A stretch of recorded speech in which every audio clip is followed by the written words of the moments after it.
অজু শুরুতে প্রথমে আমরা কি করব? হাত ধুবো। কি ধুবো? কি ধুবো?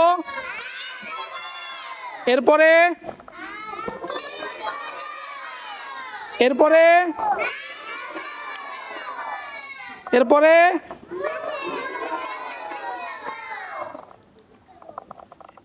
মুখ ধুইছি আমরা সবাই।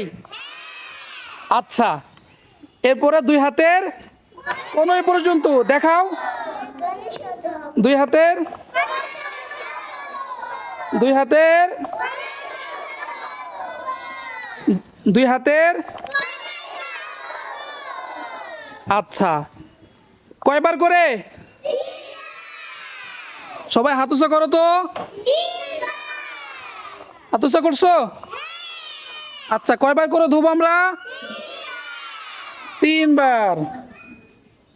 হ্যাঁ, এরপরে মাথা মাসে করব। কি করব? মাথা, জোরে বলো। এরপরে কান, এরপরে গর্দান, এই ঘাড়। এরপরে কি ধুবো আমরা? পাও। কি ধুবো? পাও ধুবো। হ্যাঁ, তাহলে আমাদের অজু হয়ে গেল আজকে। কি হয়ে গেছে? কি হয়ে গেছে? দেখছো, যারা সুন্দর করে সেজে আসছে তাদের কত সুন্দর লাগতেছে।